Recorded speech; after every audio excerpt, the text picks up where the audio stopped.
Hello everyone. इस video के अंदर हम निर्वाचन आयोग से संबंधित कुछ प्रश्नों का अभ्यास करेंगे। तो चलिए शुरू करते हैं। दोस्तों, जो हमारा निर्वाचन आयोग है वो हमारे संविधान में भाग 15 और अनुच्छेद 324 से लेकर 329 के अंतर्गत आता है।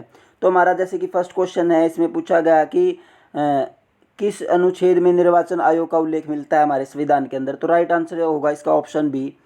नेक्स्ट है हमारा, निर्वाचन आयोग का अध्यक्ष कौन होता है। देखो, निर्वाचन आयोग के अंदर 3 सदस्य होते हैं, अब की मैं बात कर रहा हूँ, लेकिन 1990 से पहले उसके अंदर 2 होते थे। तो उसका जो हेड होता है, उसका जो अध्यक्ष होता है वो होता है मुख्य निर्वाचन आयुक्त। Right answer is option D. Bharat के मुख्य चुनाव आयुक्त की नियुक्ति किसके द्वारा की जाती है। तो देखो, मुख्य चुनाव आयुक्त हो या बाकी के 2 चुनाव आयुक्त हों, तीनों की जो नियुक्ति है वो राष्ट्रपति के द्वारा की जाती है। नेक्स्ट है हमारा, भारत का मुख्य निर्वाचन आयुक्त अपना पद धारण करता है। तो देखिए, इसकी पदावधि क्या होती है, या तो 6 वर्ष का तक या फिर जब 65 वर्ष की आयु हो जाए उस तक। इनमें से जो भी पहले कंप्लीट हो जाता है उसकी पदावधि कंप्लीट हो जाती है। और मैं बता दूं आपको, जो राज्य का निर्वाचन आयोग होता है उसकी होती है 6 वर्ष और 62 वर्ष। ठीक है। नेक्स्ट है हमारा, भारत के पहले मुख्य निर्वाचन आयुक्त कौन थे। तो ये थे हमारे Sukumar Sen ji. Right answer is option D. Bharat में आज़ादी के बाद पहला आम चुनाव कब हुआ।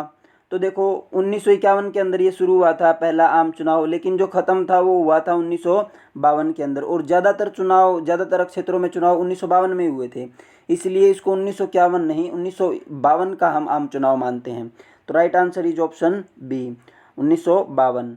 नेक्स्ट है हमारा, संविधान के किस संशोधन द्वारा मतदान की आयु 21 से घटाकर 18 वर्ष कर दी गई।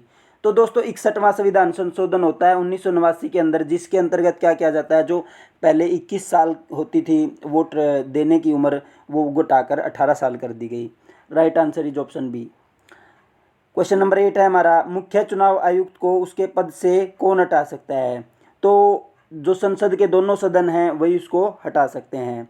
निम्नलिखित में से मुख्य चुनाव आयुक्त का क्या अर्थ है, यानी कि सीईसी का मतलब क्या होता है। सीईसी का मतलब होता है chief election commissioner. Right answer is option B. Next है हमारा, निम्नलिखित में से कौन सा कार्य निर्वाचन आयोग का नहीं है। तो देखो, राष्ट्रपति उपराष्ट्रपति का चुनाव बिल्कुल निर्वाचन आयोग करवाता है। संसद एवं सदस्य राज्य विधानमंडलों के सभी चुनाव, यानी कि लोकसभा और विधानसभाओं के चुनाव भी कौन करवाता है, निर्वाचन आयोग करवाता है। किसी राज्य में स्वतंत्र एवं निष्पक्ष चुनाव के लिए अनुकूल दशा न होने पर राष्ट्रपति शासन ये बिल्कुल नहीं करता, तो ये इसका काम नहीं है। निर्वाचन सूचियों तैयार करना और उनका निरीक्षण, निर्देशन, नियंत्रण करना, ये सारे के सारे काम करता है। यानी कि ए, बी और डी ये काम इलेक्शन कमीशन करता है और सी का काम नहीं करता। तो सी हमारा, जैसा कि इसमें पूछा गया, जो काम नहीं करता वो कौन सा, ऑप्शन सी। नेक्स्ट है, पहली बार 2 निर्वाचन आयुक्तों के पद को समाप्त कब किया गया था। 1990 के अंदर। मैंने बताया 1990 तक हमारे 2 चुनाव आयुक्त होते थे, उसके बाद क्या कर दिया गया, इनको बढ़ाकर 3 संख्या कर दी गई। तो right answer is option B. वर्तमान में कितने निर्वाचन आयुक्त हैं। तो वर्तमान में है 3, 1990 से पहले होते थे 2। तो right answer is option C. Next है हमारा, चुनाव आयोग की शक्ति व कार्यों को कितनी श्रेणियों में विभक्त किया जा सकता है। तो आंसर है इसका 3 श्रेणियों में हम इसको विभाजित कर सकते हैं। मुख्य निर्वाचन आयुक्त का कार्यकाल कितने वर्ष का होता है, ये बात मैं पहले भी कर चुका हूँ, 6 साल होता है बिल्कुल। और जो राज्य का होता है उसका भी 6 साल होता है और 62 साल होता है। नेक्स्ट है हमारा, निम्नलिखित में से कौन सा काम निर्वाचन आयोग का नहीं है। चुनाव की निष्पक्षता बनाए रखना, बिल्कुल, मतलब किसी के पक्ष में नहीं होता चुनाव आयोग, ये बिल्कुल स्वतंत्र होता है। दूसरा है हमारा, चुनाव के लिए उम्मीदवारों का चयन करना। तो उम्मीदवारों का चयन कैसे कर सकता है। उम्मीदवार तो जब जिसने मर्जी मुंह उठाया और भर दिया फॉर्म, इलेक्शन लड़ने लग गए, क्या फ़र्क पड़ता है। लेकिन कभी भी चुनाव आयोग वो डिसाइड नहीं करेगा कि कौन इलेक्शन लड़ेगा और कौन नहीं लड़ेगा। चिन्हों का आवंटन करता है, मतलब ये जो चुनाव चिन्ह होते हैं ये बांटे जाते हैं, इसी के द्वारा दिए जाते हैं। निर्वाचन की तारीख भी इसी के द्वारा तय की जाती है। तो right answer is option B. Next है हमारा, भारत में मतदान की आयु सीमा को घटाकर 21 वर्ष से 18 वर्ष किस वर्ष में किया गया, तो अभी बात हुई थी 61वां संविधान संशोधन 1989 के अंदर हुआ था। Right answer is option B. Bharat का चुनाव आयोग बनाए रखता है, तो जो चुनाव आयोग है उसका कर्तव्य बनता है स्वतंत्रता, स्वायत्तता और अखंडता को बनाए रखना। संविधान के किस भाग में निर्वाचन आयोग का उल्लेख है, तो भाग 15 के अंदर निर्वाचन आयोग का उल्लेख है, अनुच्छेद 324 से लेकर 329 तक। ये बात हम पहले भी कर चुके हैं वीडियो के अंदर इसी के। नेक्स्ट है मतदाता दिवस कब मनाया जाता है, तो दोस्तों 25 जनवरी को मतदाता दिवस मनाया जाता है। चुनाव आयोग से संबंधित कौन सा कथन सही नहीं है, इनमें से हमने ये बताना है कि कौन सा सही नहीं है। निर्वाचन आयोग मुख्य चुनाव आयुक्त और अन्य आयुक्तों से मिलकर बनता है, ये बात बिल्कुल सही है। मुख्य निर्वाचन आयुक्त और अन्य निर्वाचन आयुक्तों की नियुक्ति राष्ट्रपति द्वारा की जाती, बात ये भी बिल्कुल सही है। निर्वाचन आयुक्तों व प्रादेशिक आयुक्तों की सेवा की शर्तें व पदावधि राष्ट्रपति द्वारा निर्धारित की जाती है, ये बात भी बिल्कुल सही है। सभी कथन सही हैं। Right answer is option D.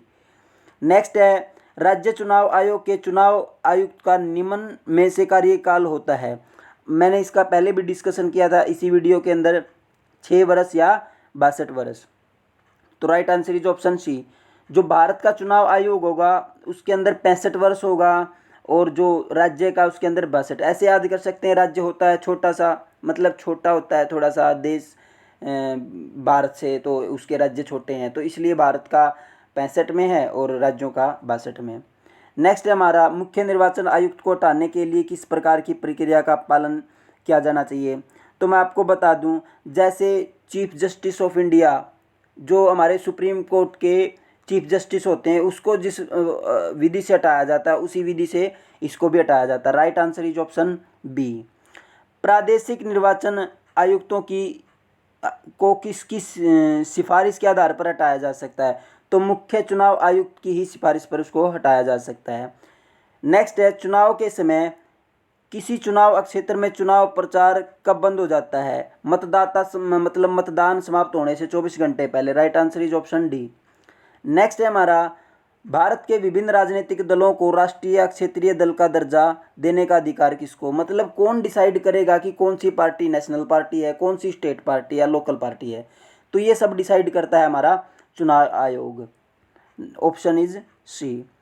परिसीमन आयोग का अध्यक्ष होता है, देखो परिसीमन आयोग जो होता है उसका अध्यक्ष होता है मुख्य चुनाव आयुक्त। इसका काम होता है ये डिसाइड करना कि किसको आरक्षण देना है और किसको नहीं, ठीक है, इलेक्शन से पहले परिसीमन होता है।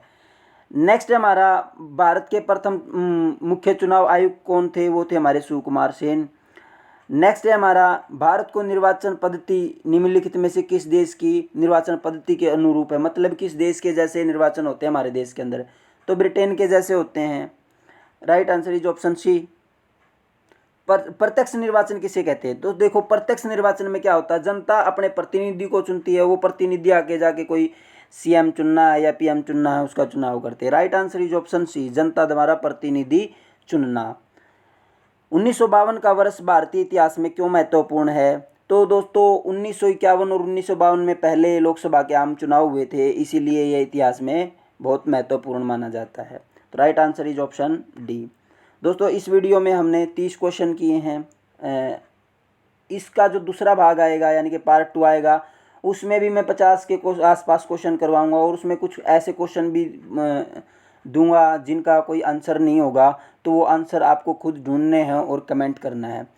तो इस वीडियो के लिए थैंक यू, धन्यवाद।